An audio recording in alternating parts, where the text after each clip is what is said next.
What do you believe? Because it is our beliefs that determine our behavior. Your destiny is linked to your identity. Everything that's coming in, everything that I believe, everything that I see will determine what I do. This is why the dark room is so important. Like, if I don't put the work in, if I don't do what is required behind the scenes, I'll never step in public authority. If nobody's told you today, let me be the first to tell you. Every single person listening to me is standing at the precipice of the greatest decision they could ever make in their lives. For years, decades, generations, families will struggle. Centuries go by in a bloodline, and people, fathers and mothers, make the same mistakes until all of a sudden within a bloodline, somebody makes the decision to press a reset button. And I just want to ask anybody listening to me, why not you? Why not you? Why can't you be the person that changes everything? The innovator, the trailblazer, the disruptor, the person that makes a decision that I will not be the weakest link in the chain of a dynasty. Why not me? Why can't you be the one that makes history? Why can't you be the one that wins again? Why can't you be the one that breaks cycles? Why can't you be the one that overcomes the demons that have haunted a family for generations? Somebody drop it in the comments. Why not me? What is your purpose? What is your destiny? What is your assignment in this season? Are you completely sold out to it? Are you all in? Are you willing to lay your life down? Are you willing to die to achieve it? There is no tomorrow. There is no plan B. I'm completely devoted to my level one priority. Type it in the comments. Why not me? You're talented enough. You're hungry enough. So do it. You are the first pick. You are the only option. And there will never be another way. Believe that it's you. It's always been you. You've got everything you need to go to the next level, to obliterate glass ceilings and move forward. It is possible that if you could just focus and stay committed and be determined and direct your attention to what it is that you've been destined to have, you can have it. Do not settle. Do not think that where you are and what you see is all you will ever have. There is more. But change doesn't always come to you. It comes from you. Decide that you want to change your life. Decide that you know it's time. Decide that you've been here long enough. Come to the resolve that you understand, you are aware, and you have accepted that you have been broke and broken and weary and annoyed long enough. The problem with many of you is that you are surrounded by people who ask you the wrong questions. This is why when you're making decisions to change your life, you can't talk to people who are on your level, because they're going to tell you it makes sense to stay here and just make here better, when you know there is something higher that is calling you. There's a better quality of life. There's an abundance. There is an expectation, a passion, a new life that is calling you. And everybody on your level will try to convince you to stay here with them because they're stuck in a place called comfort. Are you willing to be uncomfortable? I remember back when I was cleaning toilets for a living, and I would run into wealthy people every now and then, and oftentimes the reverberating theme that they would all seem to throw out is that, Marcus, you gotta make investments.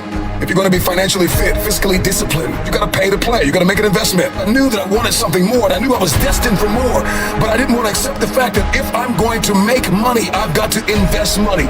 When you start making these investments, it's not going to feel good. It's not going to make sense to anybody on your level. Whatever goal you have, your physiology, your psychology, your relationships, your business ventures, whatever it is. And so the question is, are you willing to leave this place called comfort?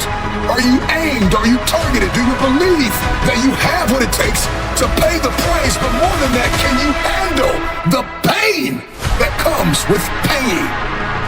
It is not going to be comfortable. Are you willing to walk in not only uncomfortability, but are you willing to walk in uncharted territory? This means that I'm going to a place I've never been, and it's not going to feel good in the beginning, in the Genesis, when we're first getting started. But eventually, if I stay committed, I'll see a harvest. If you're going to reap a harvest, if you keep sowing sparingly, you will reap sparingly. But the moment that you understand that there is a price to pay to get where you want to be, it will cost you dearly. It don't feel good right now. I don't like it. I want to leave it. I want to throw in the towel. I want to walk away from it all. But I've got to be able to see the power of what lies ahead. Today's pain is tomorrow's power. The new life that you want, that you hold in your head, that you only dream of, it will cost you your old life. I got everything I need to go to the next level. What is required to live the lifestyle that I see in my head? Because I no longer want to live vicariously through someone else. I'm no longer going to just sit around and like other people's pictures when I could be living that reality. So it's not that I want your life, it's that I understand that there's something more for me. But the question is, am I willing to write it out? Am I willing to see it, dream it, count up the cost, and then pay the price? Most of us are not willing to pay that price. And so we just go on living in the mundane, living in the monotony, living in a place where our money's unpredictable and our relationships are unpredictable. We're living in anxiety and stress. All of you listening to me have the opportunity to be excellent in every sphere and room and arena that you walk in. Do you know why you want to change? Because once you get a why, you become dangerous. You are a person of vision and valor and discipline. You got this thing. Why? Not you. Stop looking for everybody else to do it. Stop looking for everybody else to support it. Believe in it, to hand it to you, to point you in the right direction. You have everything you need right now in this moment to take a step forward. You've got to stop waiting for the opportunity to come along. And you've got to learn to master the art and the privilege of creating the opportunity. Stop limiting yourself to what can come to you and focus on what needs to come from you to create, to pioneer, to trailblaze. The question that many people fail to ask is not where do I get the money to get the life, but who must I become to attract the money to get the life? And so we need to define who it is that we must become. Who do you need to become to start the business, to move into the new location, to start traveling, to make new friends, to take up new hobbies and new investments and endeavors, to impact? Who are you going to have to become? You gotta identify those things that are holding you back, the places, the people, and the mindsets that are telling you you're not enough, it will not work, turn back, go back home. Who you must become is directly associated with what you have been called to do.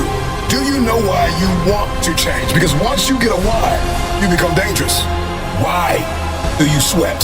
Why are you bleeding for it? Why are you sacrificing? Why are you pushing yourself and testing the limitations of your soul? Why are you working so hard? Why are you changing your belief systems? Why? Not you.